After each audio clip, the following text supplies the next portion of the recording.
Let me just say that I am thrilled to be here with you today and to welcome Valarie Kaur and Rainn Wilson to this conversation that we have titled See No Stranger, How Revolutionary Love Can Build Our New World.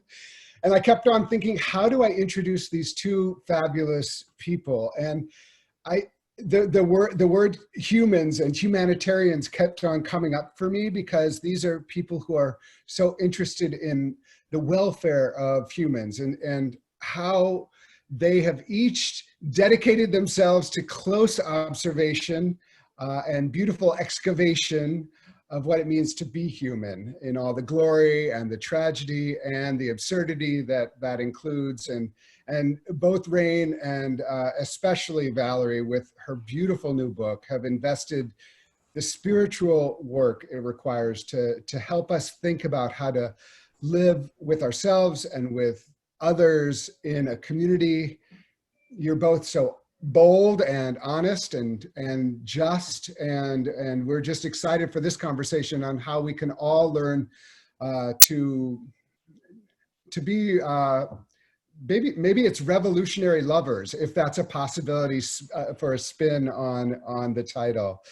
Their bios are in the chat. Their full bios are going to be in the chat, but I wanted to mention a few things. Rainn Wilson, as most of you know, is a wonderful actor, a writer. He is the author of The Bassoon King, My Life in Art, Faith, and Idiocy, which is my second favorite title of people on this Zoom call of a book. He co-founded something called Soul Pancake, which is so wonderful. If you get a chance, go on the web and in all the social media to follow Soul Pancake. It's a incredibly spiritual filled digital media company. And he also works on the Lide Foundation. I might be pronouncing Lide wrong. It's LIDE Foundation, educational initiative in rural Haiti that empowers at-risk women and girls through the arts. Valarie Kaur is just such an amazing person. She's a writer, a lawyer, a filmmaker, an innovator. She founded Groundswell, Faithful Internet, the Yale Visual Law Project. She has been such a powerful and prophetic voice. And her new book, which we are celebrating today, is called See No Stranger, a Memoir and Manifesto of Revolutionary Love. And so welcome to both of you. Thank you, Paul. I'm just so excited for this conversation. So I wanted to just set the table and invite both of you to speak from your heart and your spirit and your bodies and your minds about where you are in this moment in our nation's history, where you feel we are as a collective nation, and what sources of strength are you drawing upon? I would love to Valarie, why don't you start us off, and then Rainn, and then we'll follow it up. But just to get into this moment that we're all experiencing together. Nice light question to kick this off, Paul. Yeah. Thanks so much. Something simple, something easy. You know. How are you? Is the hardest. Yeah. You know, in a scale of 1 to 10, how do you feel? So I have been feeling all the things. I've been feeling such intense grief. I think George Floyd's voice is still echoing in my, calling out for his dead mother. Like, it's still echoing in my body.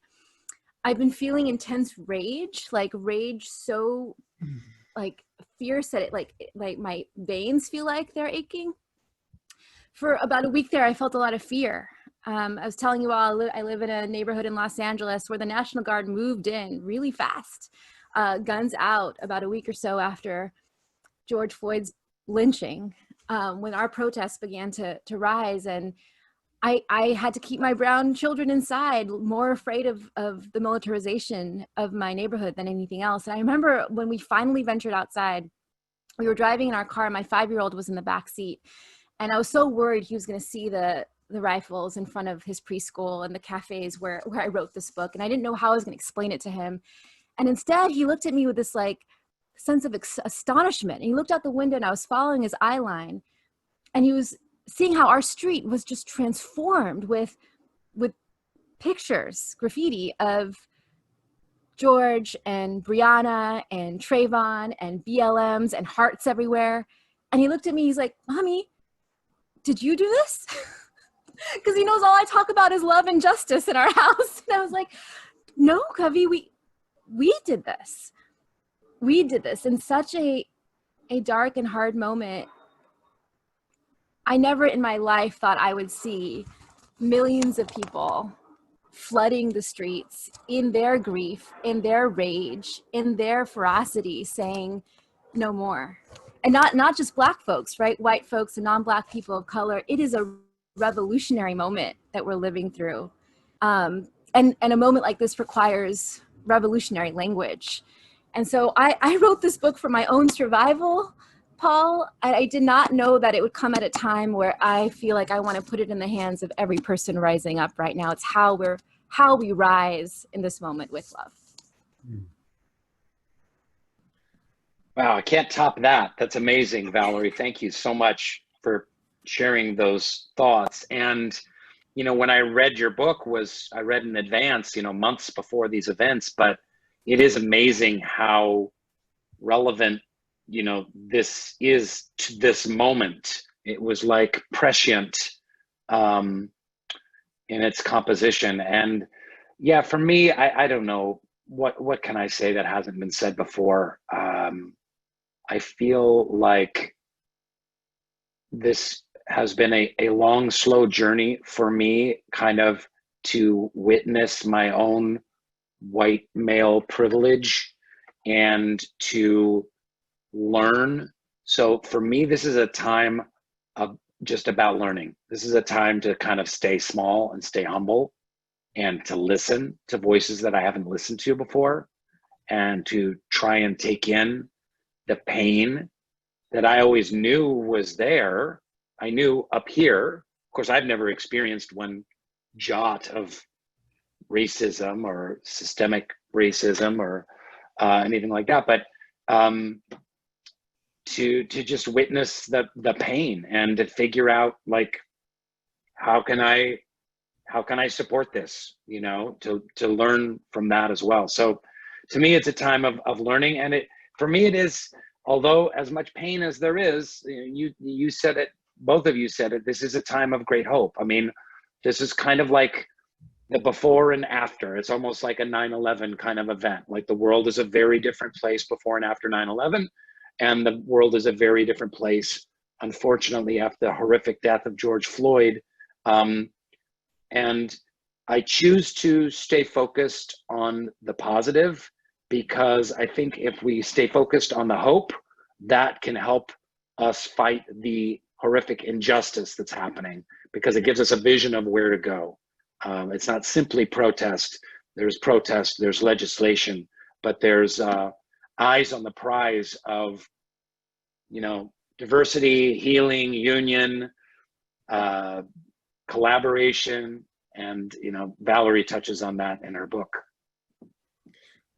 What I really appreciate that, and you know, I think I've also felt like it's really important to approach this moment with humility and being open to real deep listening. And like 9/11, there's no clear outcome that is necessarily going to happen. We have to kind of make it happen. And 9/11 was such an important touch point in your book, Valarie. And so, but I want to start one question with just the title, See No Stranger. One of the things I just loved about this book is how it introduced me to your religious tradition in a way that was completely embedded in your life. And so I just wanted to invite you to talk about how that kept on coming up, and you kept on using opportunities to share how faith was functioning for you. And it was just wonderful for me as someone who was eager to learn that part of your life and the broader Sikh community. So can you talk about the title, where it comes from, and then just a little bit more about how it plays in your broader life trajectory? Nako beri nahi begana. Nako beri nahi begana. I see no stranger. I see no enemy. These are the words of Guru Nanak, the first teacher of the Sikh faith, the first guru, the founder of the Sikh faith. And when I was a little girl, grew up in California. My family's been in this country for a century. So I grew up on the farmlands that my grandfather had farmed when he first arrived in 1913. And so I grew up with this deep sense of belonging to the earth and this land and this country, and with the stories and the songs and the scriptures of my Sikh ancestors in my ear. And I remember when I would come home from school for the first time, you know, my first experience with racial slurs, it would be my grandfather, my other grandfather, who would scoop me up in his lap and tell me Guru Nanak stories. And I see no stranger. I see no enemy. What does that mean? He would teach me, oh, my love, beta. It means to look upon the face of anyone around you and be able to say, you are a part of me I do not yet know. You are a part of me I do not yet know.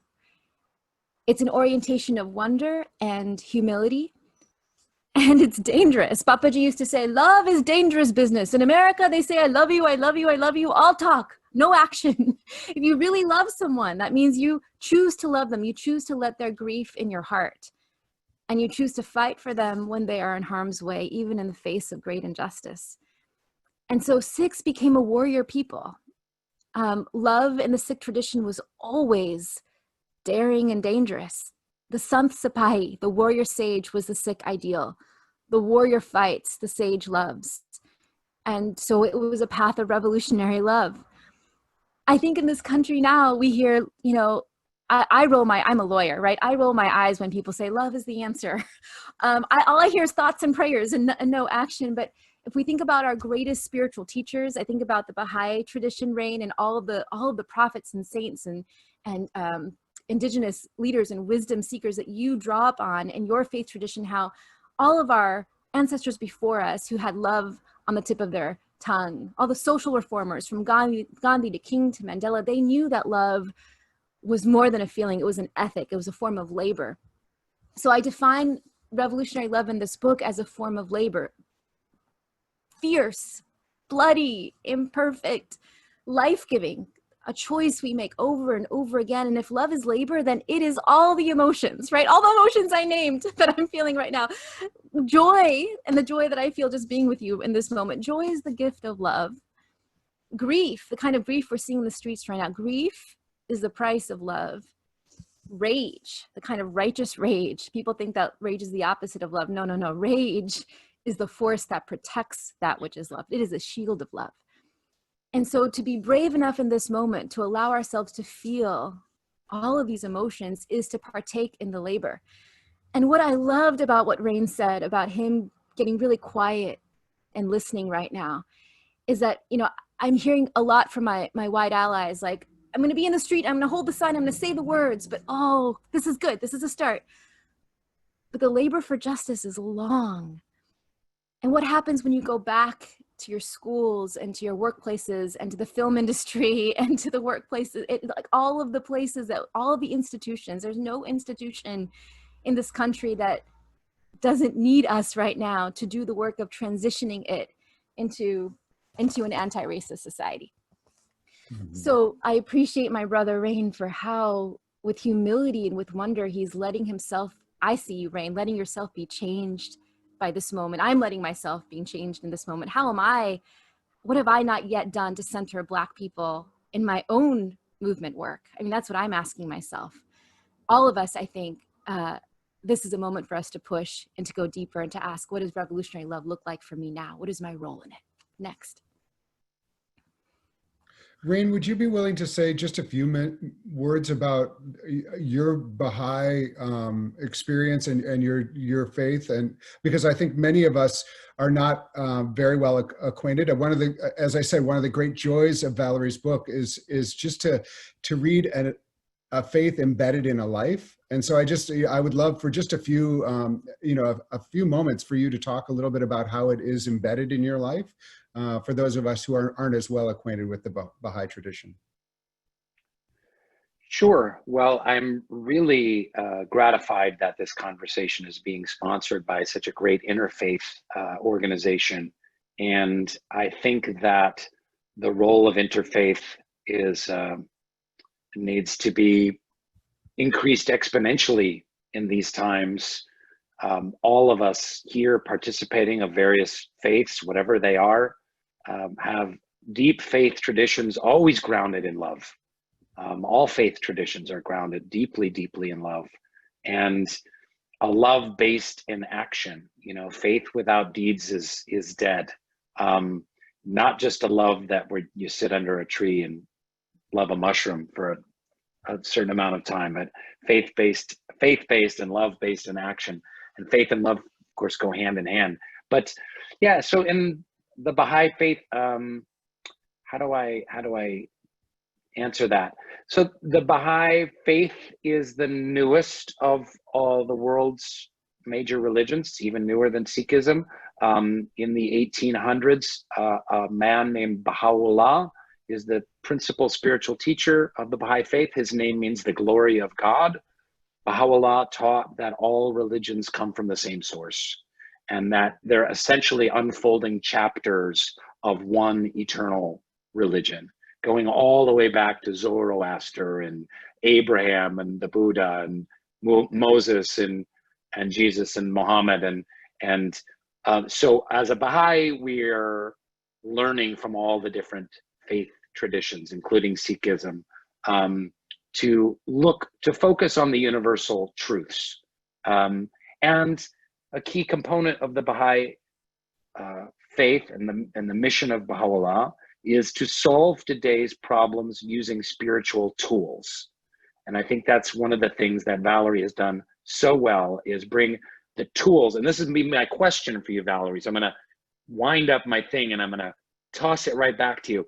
What are the Sikh tool? Well, let me talk a little more and then I'm going to set you up. So to use the imperative for people of faith is to find spiritual tools to help combat today's injustices. So that doesn't mean just like hugging a cop, but it means bringing a deep love to a conversation about social imbalances, and understanding that the great imbalances that are happening in the world right now, the great injustices, the broken systems, are broken for a much deeper reason than can be fixed with legislation and with protest.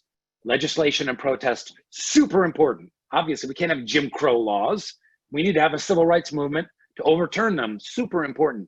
But did that fix racism?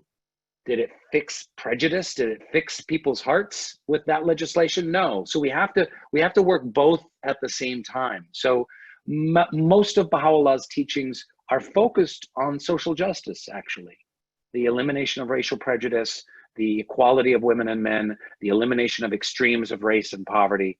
But Baha'is don't get involved in partisanship, but we seek to find spiritual solutions to these issues. So Valarie, to you, what are the Sikh tools? You mentioned revolutionary love, you mentioned seeing no stranger. Those are embedded in the title of your book. But what are the Sikh spiritual tools that you can call on, and that you feel that perhaps humanity doesn't need to all become members of the Sikh faith, but that humanity can draw on those tools to help make the world a better place?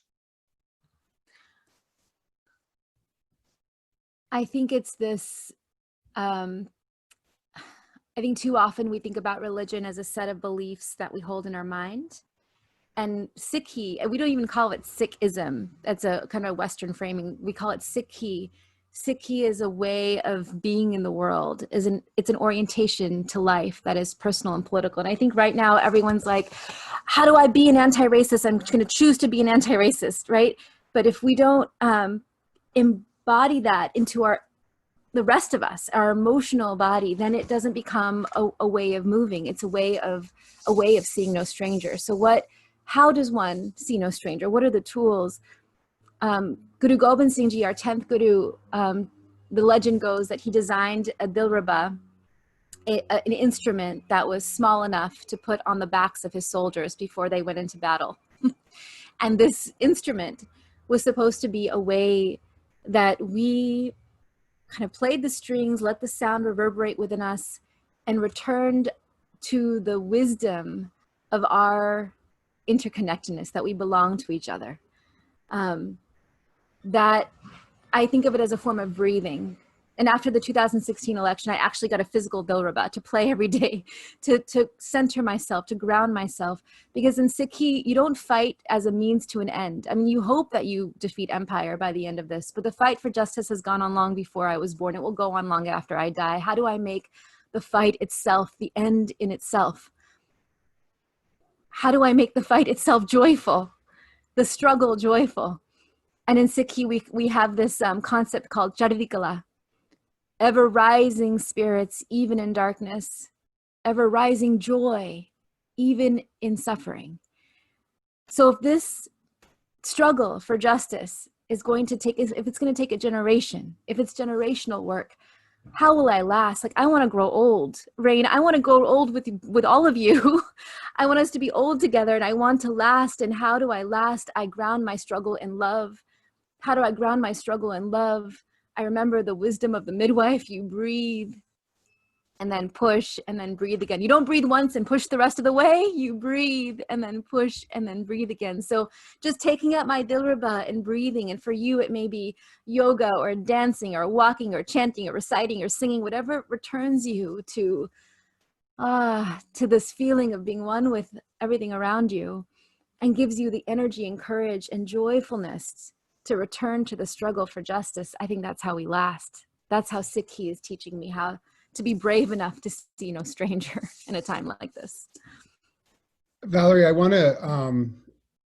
want to commend you just on the deep vulnerability. I mean, I just want to make sure that we are surrounding you with love at this time, because you have put yourself out there. You've put your life out there in such a way that most of us never are willing to do, because we're afraid of what it will mean to be honest in the world. And I just want to thank you for being like, I'm afraid too. I know. And so that's the reason I really want to be clear that like we are surrounding you with love, because what you did is show incredible honesty, bravery, vulnerability, and you're allowing us to realize, oh, I could be brave too. And so I really, first of all, I just want to say that and thank you for that. One of the things that I just want to get into the book for a moment, because, you know, it's so riveting. And part of it is because it's not just about the big societal questions. It's about sometimes the people closest to you that you have to figure out, how do I love you? How do I not have this, what is happening now with, you know, between a mother-in-law and a daughter-in-law, or a person and their grandfather, or a person and a cousin. And all of these are deep stories that are enmeshed within the learning. And so I just want to invite you, like, what does it mean? Talk a little bit about engaging revolutionary love in the act of loving someone close to you. And involved in that is a whole thing around forgiveness and you know, so I just want to invite you to take that wherever you feel it needs to go. But this is not just a book about macro problems. This is really a book about a human being invested in being a human being to the best way they can. So I just would invite you to take that wherever you want to.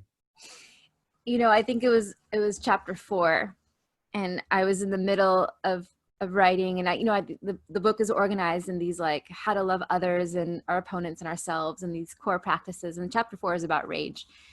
And as I had to tell the story about how I discovered that practice of love.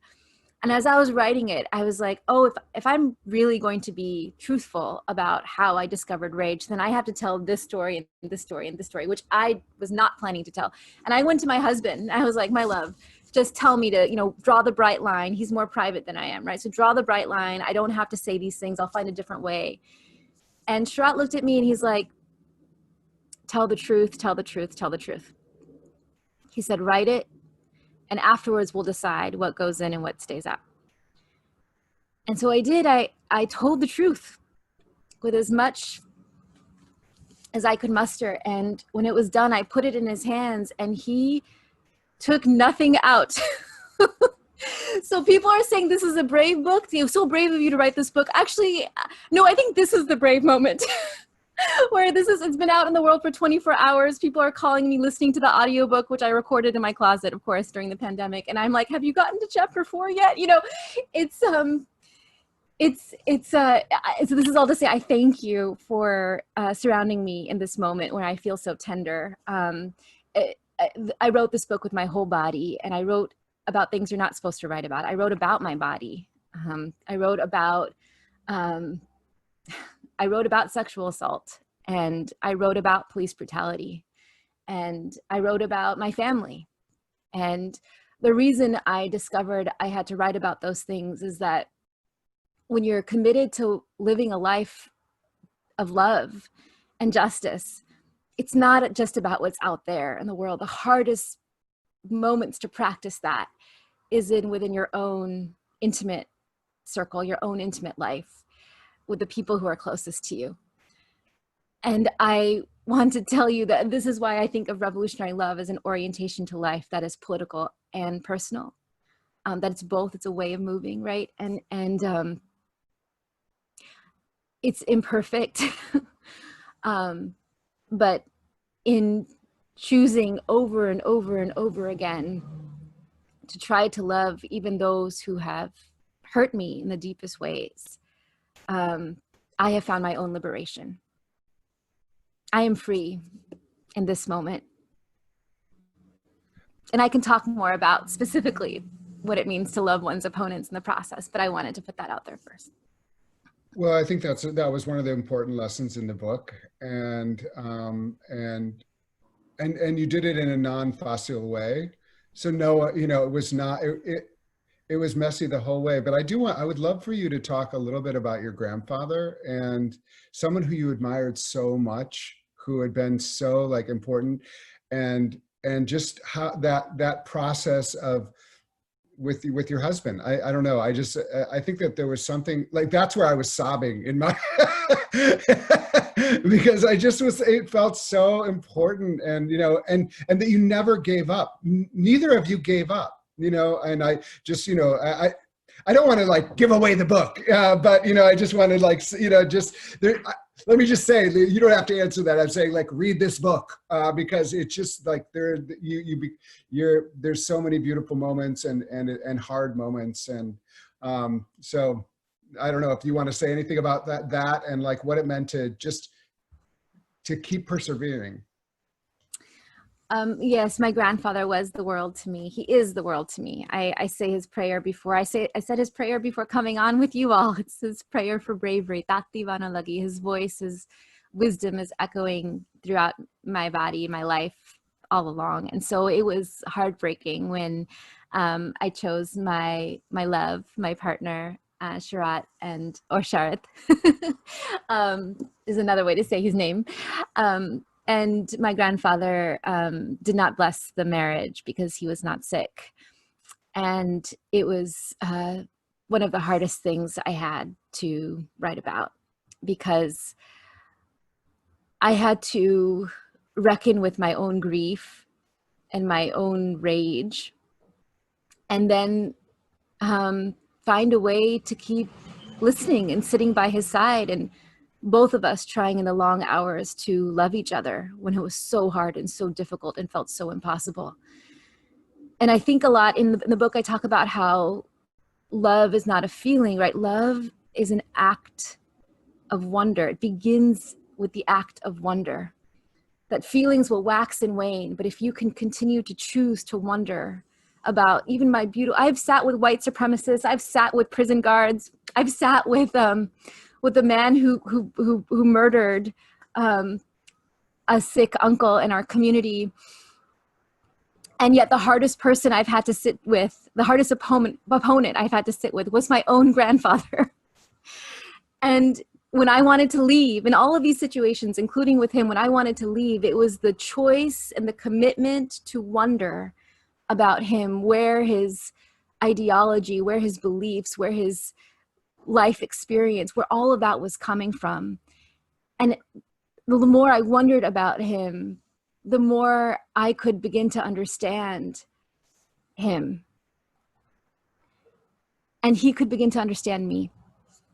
And it was on his deathbed that it could not have happened. He asked for forgiveness, and I said, Papaji, you taught me how to be a warrior, and you made me so strong. I turned around and I fought you.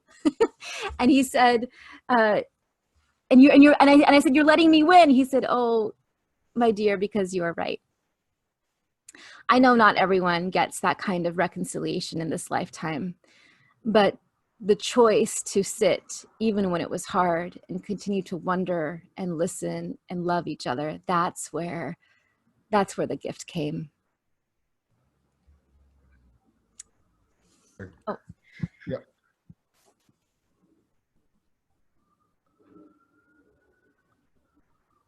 Oh, you're muted, Paul. There you go. Yeah. I'm thinking also of when you were on the phone with the murderer of your uncle, or your sick uncle, and you wanted to hang up.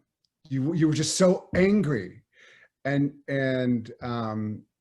you were, and yet the brother of the uncle kept going, and you kept on the phone, and you kept going. And I just think that kind of perseverance was such a lesson. And and what I liked about it is that it was really hard for you, and actually not your first instinct. And that's, I think, very, really important.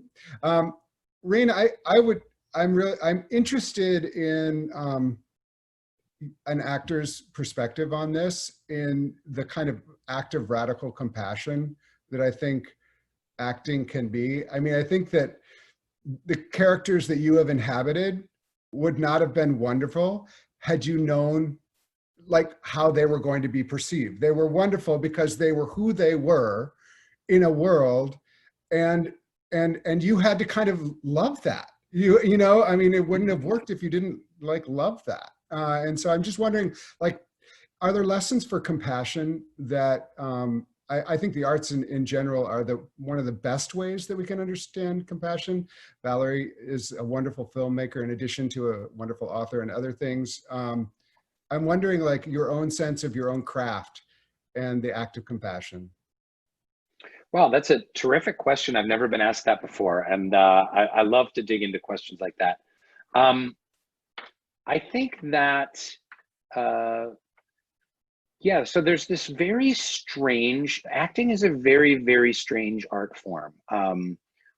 Every art form has something unique and beautiful and different about it. But this idea that you're going to get this script, you're going to get this script with a puppy on the cover, and it's got a bunch of words, and it's got you're playing the role of Gary, and then there's all these words, and here's the lines that Gary says, and then you look in the script and you kind of realize what Gary's backstory might be, and then you have some thoughts about what Gary might look like, or how Gary might hold himself and be in the world, and then you do this several week long, or several month long, or several day long investigation of who Gary is, how Gary sees the world, what it's like to be in Gary's shoes, to walk a mile in Gary's shoes, to get yourself in such a state that when those words come out of your mouth, they're motivated and they feel part and parcel with how Gary would be in the world. It's an incredible process of transformation. I'm not trying to say ooh, I'm so special as an actor or whatever. It's just being a child. It's just being a kid. This is what you do in the playground. You're just kind of I'm an alien. I'm a cowboy, and you leap in. And it's not a cerebral, it's part cerebral, it's part heart, and it's a big part body. It's, the actors, I always joke because Brad Pitt once did an interview and he says I always start with my characters. I always create my characters through their hair. But in a way, I kind of get it. And he's a brilliant actor, by the way, because these physical indicators, lead us in a certain direction. But going really directly to your question, there has to be a deep compassion and empathy for the character that you're playing when you're seeing the world through their eyes. And you can always tell when an actor's a little outside of it and kind of commenting on the character, or the actor has a judgment on the character. So it's And that's one of the great, I think one of the things you'll find in actors, and you'll find in myself as well, is, you know, a great dissatisfaction with being Rainn Wilson, that started as a child, like a discomfort, being in my own skin. And so you're just longing for that opportunity to just go be in someone else's skin. Because when you're in someone else's skin, then you don't have to like be awkward and alienated and self-hating and all that stuff. You get to let that go. You get a respite. So there is an act in acting that is a transformation into a character that's different than yourself. And whether you're playing a serial killer or a racist or someone that has really horrific qualities, you have to kind of learn to try and understand them. And it's a fascinating road to walk down. Rainn, and this is my question for you then. If you feel like you have to have empathy and compassion for the role that you play, do you feel like you could play anybody? Yeah, absolutely. Yeah. And I would play anybody if I felt, and then you go to what's the message? Do you know what I mean? Like, would I play a racist or a Nazi or a child molester if the message wasn't ultimately positive? Because that's what it's the audience leaving the theater, or turning off the TV, or leaving the actual theater itself, the live theater itself, with what are they walking away with? Not that we have to have message films that, oh, I've learned X, Y, and Z by seeing this story. We're just witnessing storytelling at its most primal. But yeah, would I play really hateful, grotesque characters to be a part of a great and human story that touched hearts? Absolutely. I've been thinking a lot about how love is only revolutionary if it doesn't have a limit. And people have asked me, like, how could you think about this president or his supporters or the white supremacists in the street? And I tell them that I choose to love them when it's really hard, not just because it's moral, but it's pragmatic, it's strategic.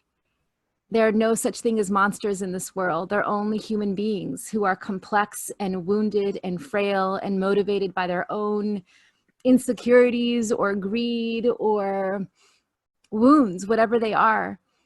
And I guess the same kind of leap of imagination that allows you to inhabit any person's skin as an actor, I think it's very similar to the leap of imagination that I feel like I have to make when I'm sitting down with someone who I want to run away from. So the spiritual traditions go into this, and it's going all the way back to the Vedas and the Upanishads, 5,000, 10,000 years ago. We don't even know how long. But this idea that, love starts with like, oh, I love who's in my family. I love my wife. I love my son. I love my cousin. And then you expand your family a little bit. Oh, my family also includes my neighbors and my coworkers. And then gradually you expand it to like one human family. And then you see, oh, we're so connected, or we're so similar. And then you love because you have a sympathy and an empathy and a compassion, like, oh, we're similar, we're going through the same experience. And then you love because, oh, we're all connected. Like, we're connected, we all need each other. And then you kind of love, like, oh, I see the divine in you, I see God in you. Yes. And I love you, I love everyone, I even love racists, because there is some divine spark in those people. But then the final level, and this is in almost all faith traditions, is realizing that we are, in fact, just all one. We are all one. There's not any difference between us, between you, us three here on this screen, and God, whatever that means, the divine presence, the unknowable essence, and that God, Paul, Valarie, Rainn, we're simply all one. These distinctions of identity have kept us separate for centuries, and so there's kind of an evolution, spiritually speaking, an evolution in revolutionary love towards that end. Would you agree, Valarie? I would. it's loving beyond what evolution requires. And perhaps it is actually what evolution requires if we're going to survive as a human race. I think the only thing I'll add is that oftentimes when people say we are one, they mistake that as like kumbaya sameness. And I say, no, if we're taking seriously Ikum God, which is the foundation of the Sikh faith, we are one, we belong to each other. It's this being willing to look upon the face of each other as you are a part of me I do not yet know. So it's humility and it's embrace of what it's like to be in my body, what my lived experience is like, what it's like to be in your body, Rainn, what your lived experience is like. And I think that if we are brave enough to see that if we are really brave enough to see that we are one, then we open ourselves to be changed by each other. And that their struggles are for liberation don't leave anyone out, not even the ones that we want to leave out. This is really rich, and actually, we have several questions that I'm gonna try to do a round, so that so at least we give voice to some of the questions, and then we'll see for both of you where you want to go with this. But Anna writes about what does it mean to feel debilitated by guilt right now as a white person. Timothy asks about engaging more conservative factions. In fact, that goes in some ways to what we were just talking about. But how do we engage more conservative, particularly Christians, in this moment? How do we counteract some of the more the ways that faith can be weaponized against equality? And how do we respond from our own faith tradition? A lot of questions, Paul. Yeah, I'm bringing. I'm going to jump in on one. And Rainn, I want you. I hope you're taking notes. You're taking notes. We're going to be here until midnight, so just perfect. Yeah, get a snack. I'll jump in on the white guilt thing, and as pretty much the whitest person among all the participants here, I feel uniquely qualified to answer it. No, but it was I need to look up where I read this, and it was in a really beautiful essay, and it's probably my own dumb white privilege that I didn't really notate who the author was, but they were talking about how white guilt is a racist act because guilt keeps us from acting, so it's ultimately selfish and perpetrating white supremacy to have white guilt. And we just need white action and white learning and white humility and white allyship. And there's just not time for white guilt. I thought that was really beautifully said. It's something I've been trying to process. And then I want to say, my love, if you feel guilty, it's okay.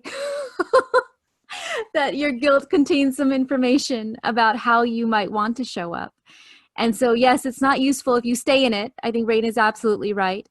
But there is a process. Someone's going to be able to help you breathe through it and move through it to the other side of it. And I think this is a time, I feel like white people in my life are trying to do everything right. And that means sometimes being quiet and stepping to the side. And I'm like, actually, yes, center Black voices. Yes, center the voices of women of color in this moment. Yes, but you also have a role that none of us can play. It is time, I think, for us to not think about white people just being allies, but being accomplices. And I take this from the indigenous community. They're calling for accomplices. People who conspire with us to break these chains of oppression. And there is a role that you can play as a white person that I cannot play. I actually cannot sit with Trump supporters in this moment. I am just trying to keep my family alive, my community alive, my people. I'm trying to love ourselves, trying to love others well, but I don't have the ability emotionally or otherwise to reach out to my opponents in this moment, but maybe you can.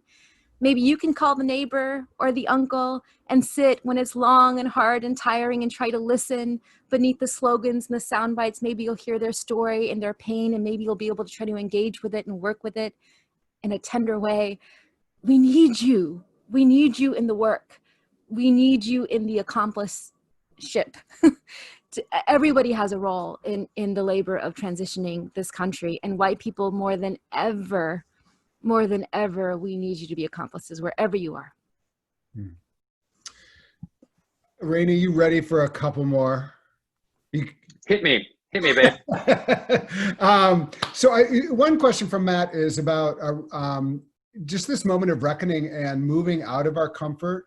And we've talked a little bit about this, but I want to actually invite Valarie to think about, like, a lot of your book is about you moving, just placing yourself or being placed in moments that are not comfortable. Like you did not stay on the farm, or, you went to Stanford, and then you went to Harvard, and then you went to Yale. And each of those were like new moments. And then you were on the streets with police. Like, what does it mean to step out of our comfort? And what does it mean now, even for you or for both? I mean, we've talked about this, but what does it mean to say, okay, we're always moving forward. We always are trying to figure it out. And I'm just curious, what does it mean to be in solidarity right now? What does it mean to do things that we weren't doing 5 weeks ago?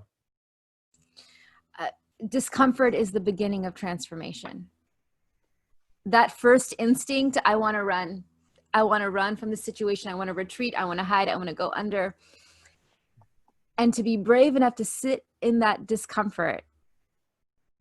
I really learned this on the birthing table. In birthing labor, there is a final stage in labor that is the most uncomfortable stage. It is the most painful stage. It feels like dying. It's called transition. The contractions come so fast, there's no time to breathe. It's the moment where I turned to my mother and I said, I can't.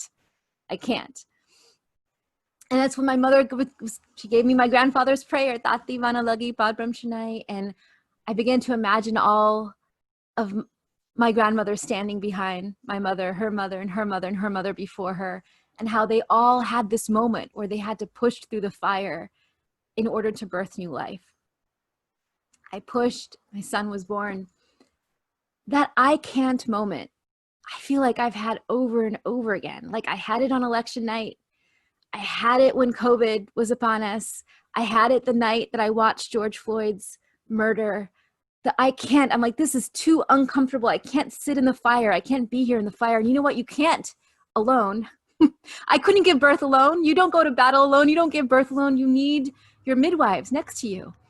And this is why I love IFYC, that in all of my years of traveling from campus to campus to campus, when I sit with IFYC students or alum, they are not just students. They are friends. They are sisters and brothers and siblings who are building community with one another and who stay in touch with each other, hold fast to each other long after they graduate, to help each other be brave in those dark, impossible, I can't moments. And so I want to say to you, if you feel like I can't even read the news today. Like, I can't face, it's okay. Your breathlessness is a sign of your bravery. It means that you are awake to what's happening right now. This is an unprecedented moment in history. We are in a massive transition as a human race. And so who are your midwives? Who are your ancestors you can summon at your back? Who are the ones you can call and say, I just need to breathe.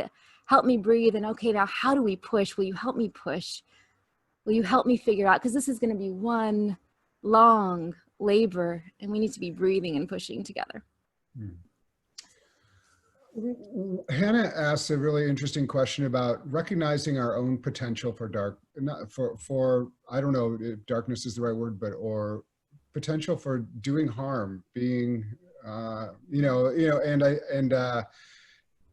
if that might be part of what it means to recognize our oneness, is that if we recognize that we are also capable of great harm, then we might be able to understand when others do harm. It's an interesting, interesting. Yeah, I mean, that connects to the acting situation that we were talking about too. I've done incredibly selfish acts in my life. you know, I've betrayed friends, and I've told lies, and I've been narcissistic, and I've been belittling. And so again, that goes back to that universal oneness idea, that, you know, so there's these levels of being. If the ultimate being is that we are all little pieces of the divine inhabiting meat suits for 80 years and then going on an infinite journey towards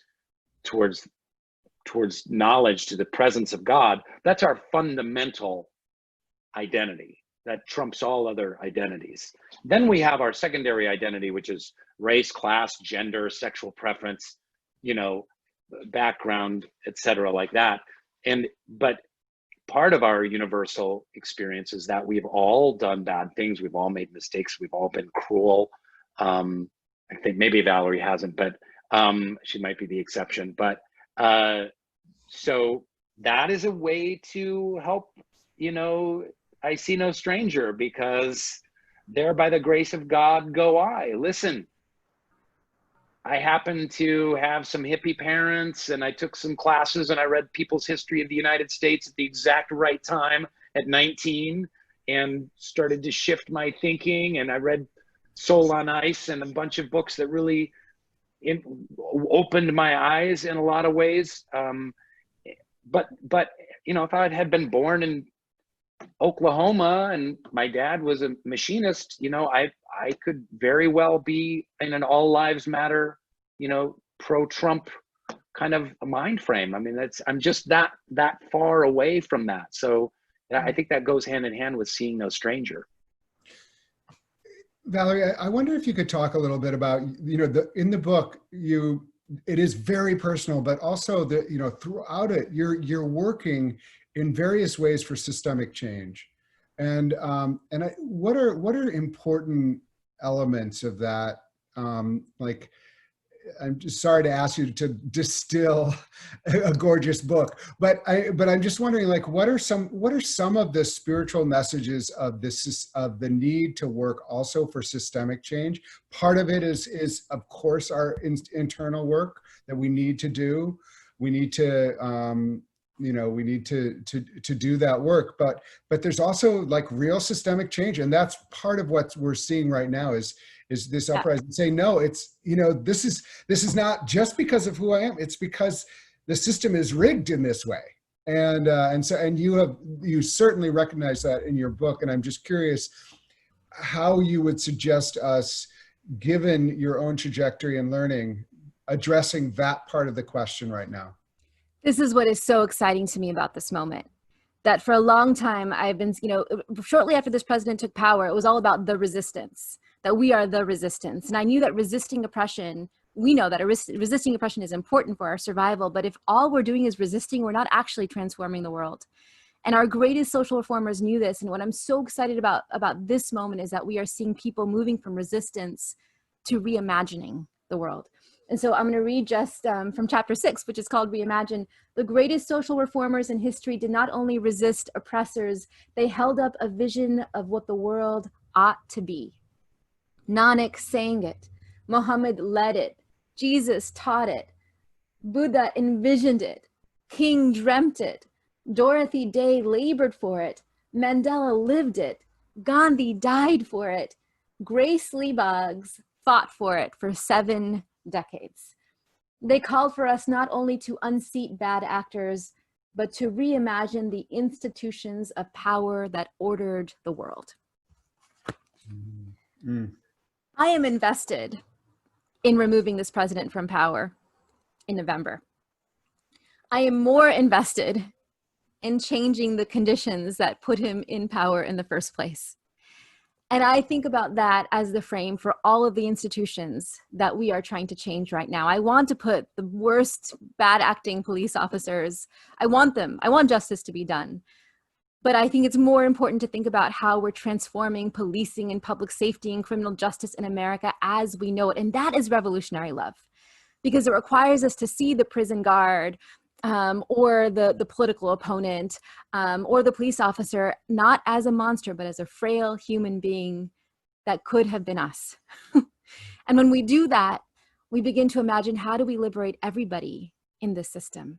All of us. And that's what I see happening right now with Minneapolis dismantling its police department, with Los Angeles and cities around the country shifting money into Black and brown and indigenous communities. And I think there's a role for faith leaders to create spaces with communities who have been most oppressed to do that imaginative work. I tell a story in chapter 6 about doing this work with a Latinx community terrorized by a racist police department, and how they sat in the church basement and reimagined what policing might look like in their town. And we launched a full-throated campaign as a lawyer. I labored next to them and we won. I mean, the police officers today in East Haven are marching alongside Black Lives Matter activists.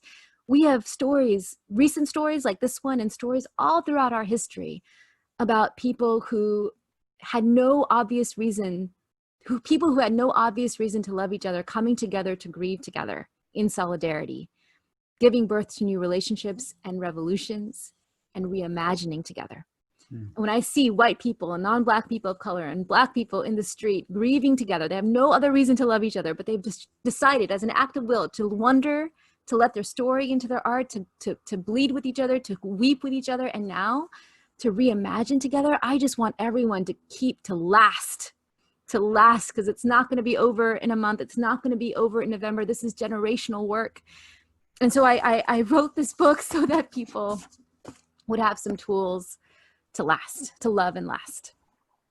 I just want to dip in on that real quick. I think it's crucial that we understand, and I hinted at this when I said it earlier, but we live in a culture, and it's not just a North American culture, white Western culture, white supremacist culture, but a world culture based on conflict, contest,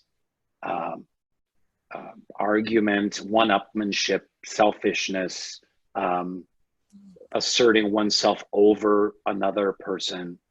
And, you know, as long as if protest is a part of conflict, contention, assertion, one-upsmanship, it has to be to a certain extent, but it's much more difficult to build something than it is to protest something, you know, and that's where I hope that this moment in history has some real resonance and long-term after effects, which is, this is not just another innocent African male brutally slaughtered by a corrupt police racist system, and then we go back to normal, and then 6 months later we do the same thing, and then 8 months later we do the same thing. But to see, like, how do we build? We can, and tearing down is easier than building. Building is hard. It's consultation. It's people have different opinions. You have to consult and work together, and there's mistrust and difficulty. And so, and this is why I think the faith traditions can help with this, is that if like at IFYC, the faith traditions can come together and work together, they have experience in building positive human systems. And so it's a rebuilding process that I hope waits around the corner. I think these two last comments are a great place to end.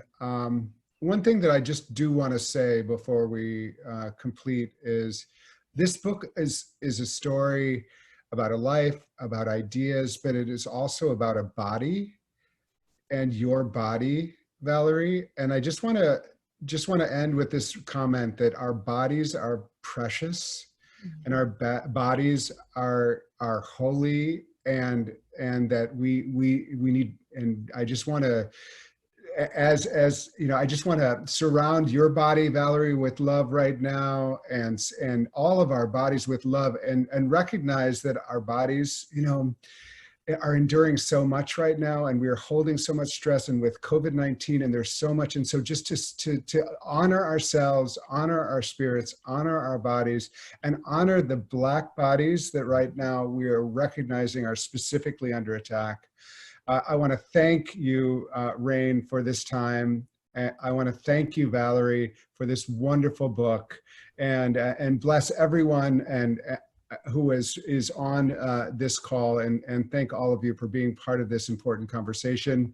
And please go do yourself a favor and buy that book, See No Stranger. So with that, I say farewell and be well. Thank you, everybody. Thank you, Rainn. Thank you, Paul. Good luck with your book release, Valarie. Congratulations, Paul. Thank you for having me.